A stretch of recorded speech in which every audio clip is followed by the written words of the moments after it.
ಮದುವೆ ರಾಧಿಕಂದಲ್ಲ. ರಾಧಿಕಾದಲ್ವಾ? ಮತ್ತೆ ಯಾರದ್ದೆ? I can't believe this. Aarti ಅವ್ರಿಗಿರೋ ವಿಷಯ ಹೇಳಿಲ್ವಾ ಅಮೂಲ್ಯ? ನೋಡಿ ಆರ್ತಿ ಅವರೇ, ಈ ಸೆಟಪ್ ಮಾಡಿರೋದಲ್ಲ ನಿಮಗೋಸ್ಕರನೇ. ನಡೀತಿರೋದು ನಿಮ್ಮ ವಿಕ್ರಾಂತ್ ಮದುವೆ, ನಿಮ್ಮ ವಿಕ್ರಾಂತ್ ಮದುವೆ, ನಿಮ್ಮ ವಿಕ್ರಾಂತ್ ಮದುವೆ.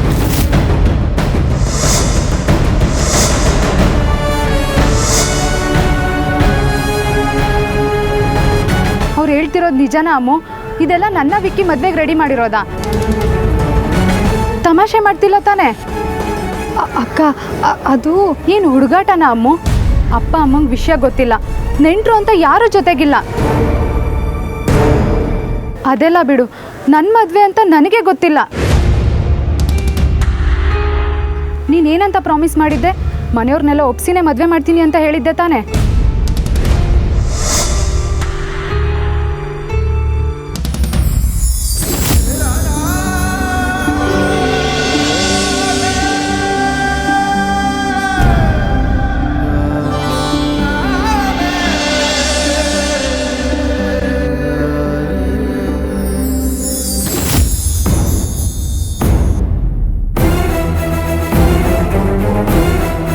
ಅದೆಲ್ಲ ಎಲ್ಲೋಯ್ತು ಅಮ್ಮು? ಯಾಕೆ ಹೀಗೆ ಮಾಡಿದೆ? ಸಾರಿ ಅಕ್ಕ, ನಾನು ಮತ್ತೆ ವೇದಾಂತ್ ಇದ್ರ ಬಗ್ಗೆ ತುಂಬಾ ಡಿಸ್ಕಸ್ ಮಾಡಿದ್ದೀವಿ.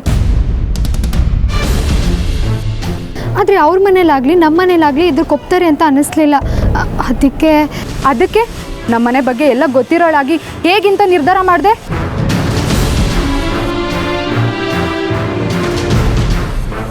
ಮದುವೆ ವಿಷಯನ ಪ್ರಸ್ತಾಪ ಮಾಡಿದ್ರೇ ಒಪ್ಪಲ್ಲ ಅಂದಮೇಲೆ ಈ ಥರ ಮದುವೆನ ಸಹಿಸ್ಕೊಳ್ತಾರೆ ಅಂತ ನೀನು ಹೇಗೆ ಅಂದ್ಕೊಂಡೆ?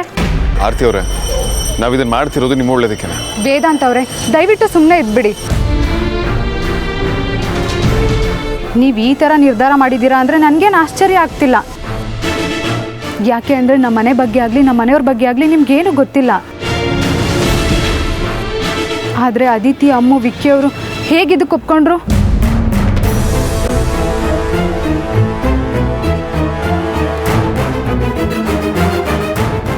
ಸಾರಿ ಅಕ್ಕ, ನಿನ್ನ ಮತ್ತು ವಿಕ್ರಾಂತ್ ಅವ್ರನ್ನ ಬಂದ್ ಮಾಡೋಕೆ ಬೇರೆ ದಾರಿ ಕಾಣದೇ ಇದ್ದಾಗ ಇದೇ ಸರಿ ಅನ್ನೋ ತೀರ್ಮಾನಕ್ಕೆ ಬಂದ್ವಕ್ಕ. ನೀನೇನು ಮಾಡೋಕೆ ಹೊರಟಿದ್ಯಾ ಅನ್ನೋದ್ರ ಬಗ್ಗೆ ನಿಂಗೆ ಕಲ್ಪನೆ ಇದೆಯಾ ಅಮ್ಮು? ಕಮಾನ್ ಆರ್ತಿ, ಅವ್ರನ್ನ ಬೈಬೇಡಿ, ಅವ್ರದ್ದೇನು ತಪ್ಪಿಲ್ಲ. ಬೇರೆ ಯಾವುದು ದಾರಿ ಇಲ್ಲದೆ ಈ ಥರ ಮಾಡಬೇಕಾಗಿ. ಬೇರೆ ದಾರಿ ಇಲ್ಲ ಅಂತ ತಪ್ಪು ತುಳಿಬಾರ್ದು ವಿಕ್ರಾಂತ್ ಅವರೇ.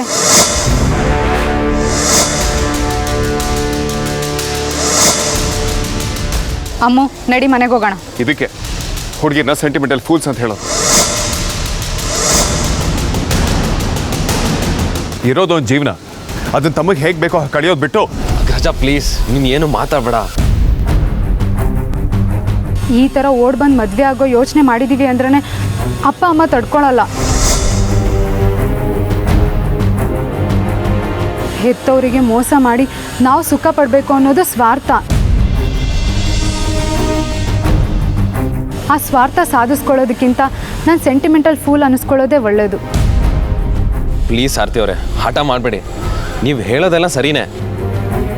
ಎಂಗೇಜ್ಮೆಂಟ್ ಮುಂಚೆನೇ ನೀವು ಸ್ವಲ್ಪ ಧೈರ್ಯ ಮಾಡಿ ಮನೇಲಿ ವಿಷಯ ಹೇಳಿಬಿಟ್ಟಿದ್ರೆ ನಾವಿವತ್ತು ಈ ಪರಿಸ್ಥಿತಿಯಲ್ಲಿ ನಿಲ್ತಾನೆ ಇರಲಿಲ್ಲ. ವಾದ ಮಾಡೋ ಟೈಮ್ ಅಲ್ಲ. ಪ್ಲೀಸ್ ಬನ್ನಿ ಆರ್ತಿ ಅವರೇ. ಸಾಧ್ಯನೇ ಇಲ್ಲ ವಿಕ್ರಾಂತ್ ಅವರೇ.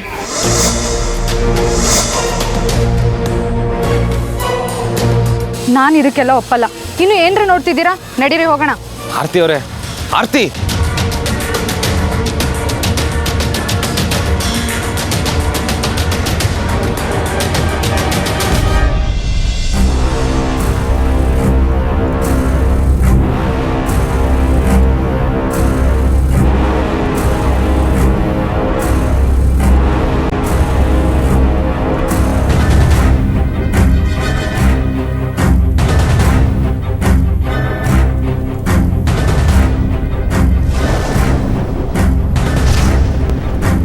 ಅಕ್ಕ ಅಕ್ಕ, ಇದ್ರಲ್ಲಿ ಅಮ್ಮು ಅಕ್ಕಂದು ಏನೂ ತಪ್ಪಿಲ್ಲ ಕಣೆ.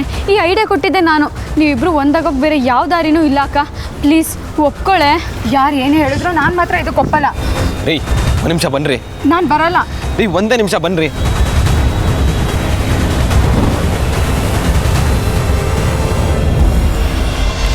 ಏನು ಮಾಡ್ತಿದ್ದೀರಾ ನೀವು?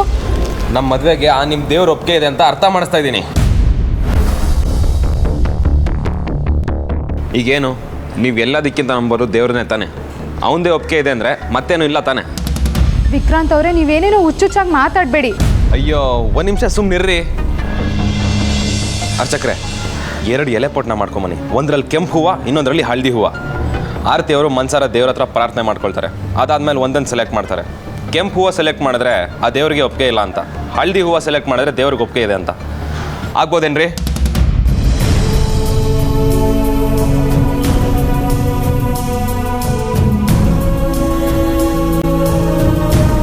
ಇದು ಒಳ್ಳೆ ಐಡಿಯಾ. ಎಲ್ಲ ದೇವ್ರ ಮೇಲೆ ಭಾರ ಹಾಕು ಅಕ್ಕ. ಮುಂದಿದ್ನೆಲ್ಲ ಅವ್ನು ನೋಡ್ಕೋತಾನೆ. ಪ್ಲೀಸ್ ಒಪ್ಕೊಳಕ್ಕ.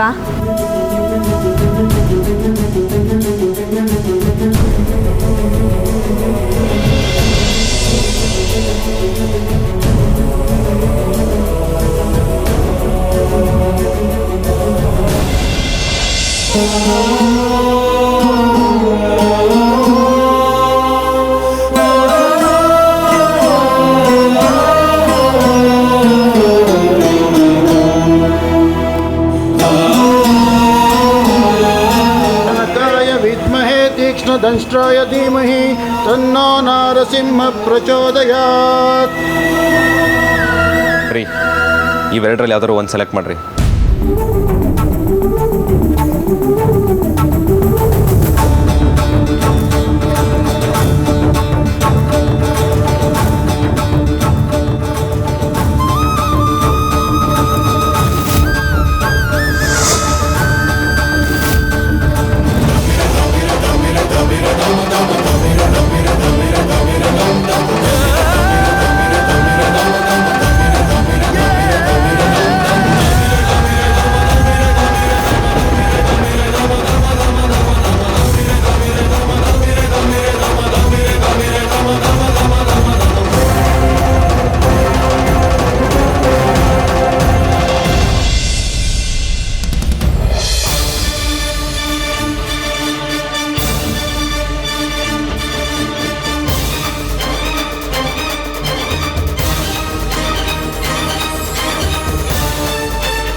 ನೋಡಿದ್ರಾ, ಆ ದೇವ್ರಿಗೂ ಇದೇ ಇಷ್ಟ.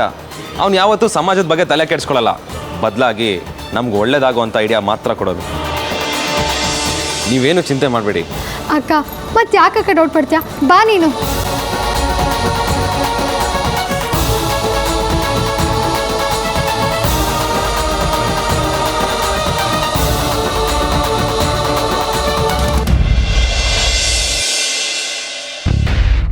ದೇವ್ರದಕ್ಕೆಲ್ಲ ಹೇಗೋ ಐಡಿಯಾ ಕೊಡ್ತಾನೆ? ಇದೆಲ್ಲ ಸತ್ಯನಾ? ಶಾಸ್ತ್ರಿಗಳು ತಂದು ಕೊಟ್ಟಿದ್ದು 2 ಪೊಟ್ಟಣದಲ್ಲೂ ಹಳದಿ ಹೂವನೇ ಇತ್ತು.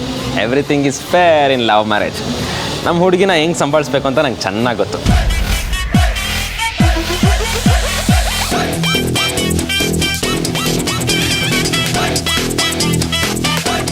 ಈ ಲವ್ವೋ ಅದು ನಡೆಯೋ ಮೋಸನೋ ನೀನೇ ಮೆಚ್ಚಬೇಕು.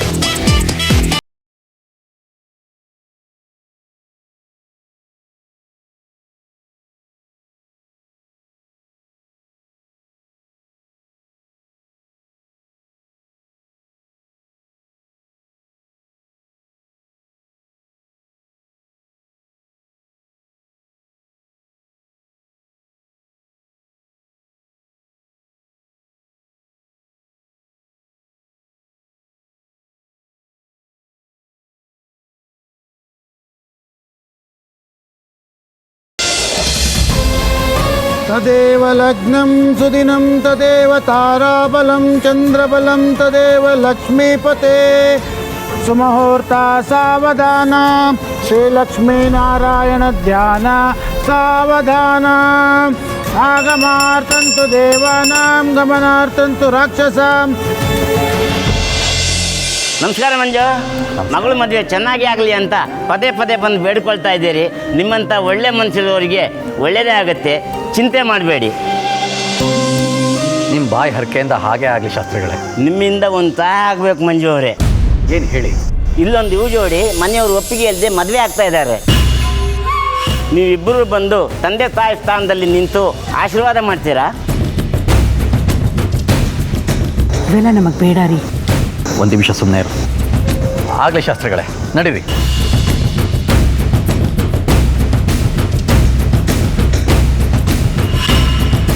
ಆರ್ತಿ ಅವರೇ, ಸ್ವಲ್ಪ ಸ್ಮೈಲ್ ಮಾಡಿರಿ. ನಾವು ಪದೇ ಪದೇ ಮದುವೆ ಆಗಲ್ಲ. ಫೋಟೋ ವಿಡಿಯೋ ಇಲ್ಲ ಅಂತ ತಲೆ ಕೆಡಿಸ್ಕೊಳ್ಬೇಡಿ.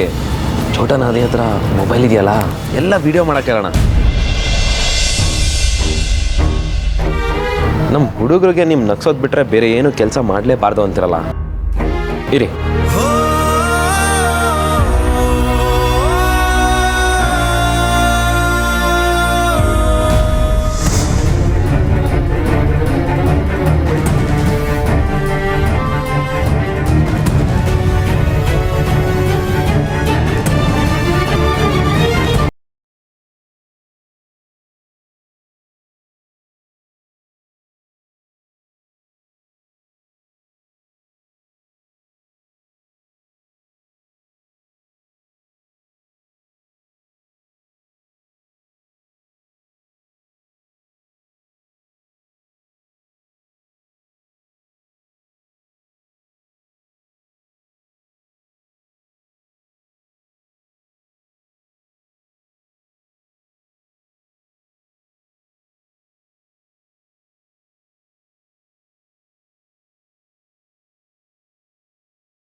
ರೀ, ಈ ರೀತಿ ಅಪ್ಪ ಅಮ್ಮನಿಗೆ ಹೇಳಿದೆ ಓಡಿ ಬಂದು ಮದುವೆ ಆಗೋರನ್ನ ಕಂಡ್ರೆ ನನಗೆ ಸ್ವಲ್ಪನೂ ಇಷ್ಟ ಇಲ್ಲ. ನಾವ್ಯಾಕ್ರಿ ಈ ಪಾಪ ಕಟ್ಕೋಬೇಕು? ನಡೀರಿ ಹೋಗೋಣ. ಸ್ವಲ್ಪ ಸುಮ್ಮನೆ ಇರ್ತೀಯ? ಎಲ್ಲದಕ್ಕೂ ಅವಸರ ಮಾಡಬೇಡ. ದಾರಿ ಬಿಡಿ, ದಾರಿ ಬಿಡಿ, ದಾರಿ ಬಿಡಿ.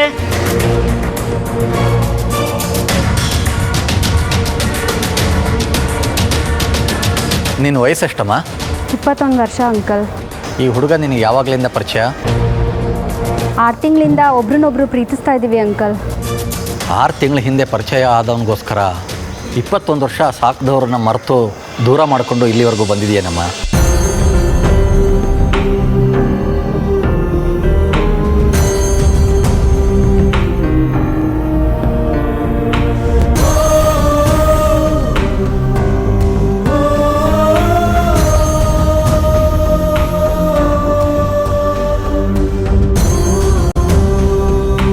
ಪ್ರೀತಿ ಮಾಡೋದಾಗಲಿ, ಪ್ರೀತಿಸಿದವ್ರನ್ನೇ ಮದುವೆ ಆಗೋದಾಗಲಿ ತಪ್ಪಲ್ಲ.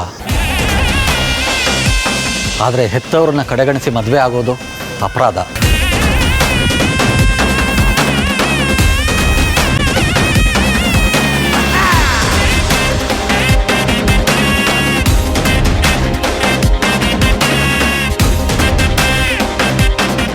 ನೀವು ಈ ನಿರ್ಧಾರ ಮಾಡೋದಕ್ಕಿಂತ ಮುಂಚೆ ತುಂಬಾ ಯೋಚನೆ ಮಾಡಿರ್ತೀರ ಅಂತ ನನಗೆ ಗೊತ್ತು. ನೋಡಪ್ಪ, ಇದ್ರ ನೋವು ಗಂಡಿನ ಮನೆಯವ್ರಿಗೆ ಹೆಚ್ಚಿಗೆ ತಟ್ಟೋಲ್ಲ. ಯಾಕೆಂದರೆ ನೀವು ಮದುವೆ ಆದಮೇಲೆ ಅಲ್ಲೇ ಸಂಸಾರ ಮಾಡ್ತೀರ. ಆದರೆ ಹೆಣ್ಣಿನ ಮನೆಯವರು ಸಾಯೋವರೆಗೂ ಅನುಭವಿಸ್ಬೇಕಾಗತ್ತೆ. ಯಾರ ಹತ್ರನೂ ಹೇಳ್ಕೊಳ್ಳೋದಕ್ಕಾಗದೆ, ಯಾರ ಹತ್ರನೂ ಮಾತಾಡೋದಕ್ಕಾಗದೆ, ಸಮಾಜದಲ್ಲಿ ತಲೆ ಎತ್ತಿ ತಿರುಗೋದಕ್ಕಾಗದೆ ಪ್ರತಿದಿನ ನರಕ ಅನುಭವಿಸ್ಬೇಕಾಗತ್ತೆ. ನಮ್ಮ ನಂಬಿಕೆನ ಬೇರೆ ಯಾರಾದರೂ ಪ್ರಶ್ನೆ ಮಾಡಿದ್ರೆ ಅದನ್ನು ಸುಲಭವಾಗಿ ಎದುರಿಸ್ಬಹುದು. ಆದರೆ ನಮ್ಮ ಮಕ್ಕಳೇ ಅದನ್ನು ಹೊಡೆದಾಕಿದ್ರೆ ಮುಂದೆ ನಮ್ಮ ನೆರಳನ್ನು ನಮ್ಮದೇ ಇರುವಂಥ ಹೀನಾಯ ಸ್ಥಿತಿಗೆ ತಲುಪಬೇಕಾಗತ್ತಪ್ಪ.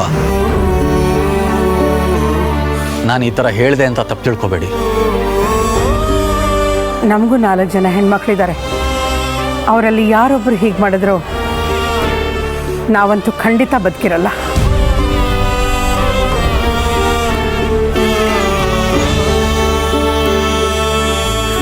ಯಾಕೋ ನಿಮಗೆ ಇದನ್ನೆಲ್ಲ ಹೇಳಬೇಕು ಅನ್ನಿಸ್ತು, ಹೇಳಿದೆ. ಆದರೆ ಒಳ್ಳೆಯದಕ್ಕೆ ಹೇಳಿದ್ದೀನಿ. ಇನ್ನು ಮುಂದೆ ನಿಮ್ಮ ನಿರ್ಧಾರ ನಿಮಗೆ. ಚೆನ್ನಾಗಿರಿ. ಓಂ ಜಾತವೇದಸೇ ಸುನವಾಮ ಸೋಮಮರಾತಿ ಯತು ನಿದಹಾತಿ ವೇದಃ ಸನ ಪರಿಷತಿ ದುರ್ಗಾಣಿ ವಿಶ್ವಾನಾವೇವ ಸಿಂಧುಂ ದುರಿತಾಜ್ಞಯೇ. ಓಂ ಮಹಾಲಕ್ಷ್ಮಿಯೈ ನಮಃ, ಸರ್ವಶಕ್ತಿಯೈ ನಮಃ, ಓಂ ಇಚ್ಛಾಶಕ್ತಿ ಕ್ರಿಯಾಶಕ್ತಿ ಕಾರ್ಯಸಿದ್ಧಿಯೈ ನಮಃ. ಇಬ್ಬರು ಹೋಗಿ ದೇವ್ರ ಹತ್ರ ಪ್ರಾರ್ಥನೆ ಮಾಡ್ಕೊಂಬನ್ನಿ. ಓಂ ಮತ್ಪಯೋನಿಧಿ ನಿಕೇತನ ಚಕ್ರಪಾಣೆ ಭೋಗೀಂದ್ರ ಭೋಗಮಣಿರಾಜಿತ ಪುಣ್ಯಮೂರ್ತೆ.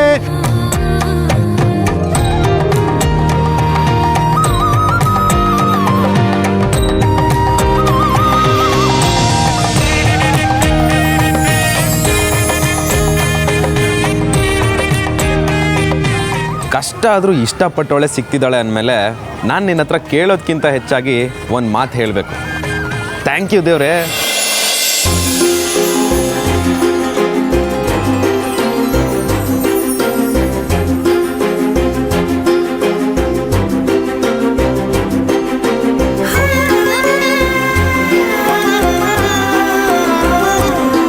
ಜಾಸ್ತಿ ಬೇಡ್ಕೊಳ್ಬೇಡ್ರಿ. ಆ ದೇವ್ರಿಗೆ ಸ್ವಲ್ಪ ನೆನಪಿನ ಶಕ್ತಿ ಕಮ್ಮಿ. ನೀವು ಒಂದೇ ಸಲ 1000 ಅಪ್ಲಿಕೇಶನು 108 ಹಾರಕೆ ಹೋಗ್ತಾರೆ ಪಾಪ ಯಾವುದು ಅಂತ ಈಡೇರಿಸ್ತಾನೆ ಹೇಳಿ. ಈ ಥರ ದೇವ್ರಿಗೆ ಕನ್ಫ್ಯೂಸ್ ಆಗಿರೋದಕ್ಕೆ ಎಷ್ಟೊಂದು ಜನಕ್ಕೆ ಮದುವೆಗಿಂತ ಮುಂಚೆ ಮಕ್ಕಳಾಗಿರೋದು. ಸರಿ ಬನ್ನಿ, ಇನ್ನೂ ಮಾಡೋಕ್ಕೆ ಬೇಜಾನ್ ಪ್ರೋಗ್ರಾಮ್ ಇದೆ ಅಂತ ಪುರೋಹಿತರು ಹೇಳಿದರೆ ಬನ್ನಿ. ಓಂ ಕೇಶವಾಯ ನಮಃ, ಓಂ ನಾರಾಯಣಾಯ ನಮಃ, ಓಂ ಮಾಧವಾಯ ನಮಃ, ಗೋವಿಂದಾಯ ನಮಃ, ವಿಷ್ಣವೇ ನಮಃ, ಮಧುಸೂದನಾಯ ನಮಃ, ತ್ರಿವಿಕ್ರಮಾಯ ನಮಃ, ವಾಮನಾಯ ನಮಃ, ಶ್ರೀಧರಾಯ ನಮಃ, ಋಷಿಕೇಶಾಯ ನಮಃ, ಪದ್ಮನಾಭಾಯ ನಮಃ, ದಾಮೋದರಾಯ ನಮಃ, ಸಂಕರ್ಷಣಾಯ ನಮಃ, ವಾಸುದೇವಾಯ ನಮಃ, ಪ್ರದ್ಯುಮ್ನಾಯ ನಮಃ, ನಿರುದ್ಧಾಯ ನಮಃ, ಪುರುಷೋತ್ತಮಾಯ ನಮಃ, ಅಧೋಕ್ಷಜಾಯ ನಮಃ, ನಾರಸಿಂಹಾಯ ನಮಃ, ಅಚ್ಯುತಾಯ ನಮಃ, ಜನಾರ್ದನ ಉಪೇಂದ್ರಾಯ ನಮಃ. ಓಂ ಶ್ರೀಕೃಷ್ಣಾಯ ನಮಃ. ಓಂ ಜಾತವೇದಸೇ ಸುನವಾಮ ಸೋಮಮರಾತೀಯತು ನಿದಹಾತಿ ವೇದಃ ಸನ ಪರಿಷದತಿ ದುರ್ಗಾಣಿ ವಿಶ್ವಾನಾವೇವ ಸಿಂಧುಂ ದುರಿತಾತ್ಯಗ್ನಿ. ದೇವ್ರೆ, ನಿನ್ನ ಮೇಲೆ ಭಾರ ಹಾಕಿ ಹುಂಬು ಧೈರ್ಯ ಮಾಡಿ ಇಂಥ ಕೆಲಸಕ್ಕೆ ಕೈ ಹಾಕಿದ್ದೀನಿ. ಇದರಿಂದ ಅಕ್ಕಂಗೆ ಒಳ್ಳೇದಾಗಲ್ಲ ಅಥವಾ ಮುಂದೇನಾದರೂ ಅವಘಡ ಆಗೋದಿದೆ ಅಂತ ಆದರೆ ಈಗಲೇ ಅದನ್ನು ತಪ್ಪಿಸ್ಬಿಡು ದೇವ್ರೆ.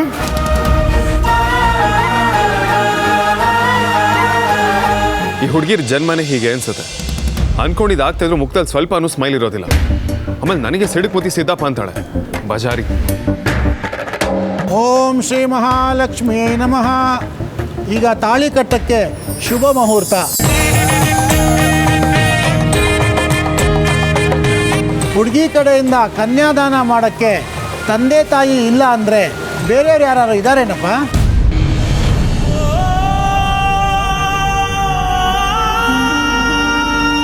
ಯಾರೂ ಇಲ್ಲ. ಇರಲಿ ಬಿಡು, ಪರವಾಗಿಲ್ಲ.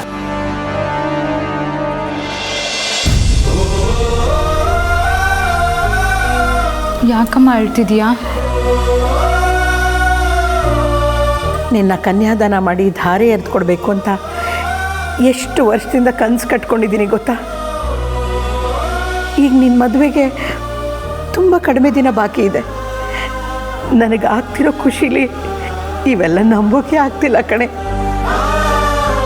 ಎಲ್ಲ ಹೆಣ್ಣೆತ್ತವ್ರ ಕನಸು ಇದೆ ಅಲ್ವಾ.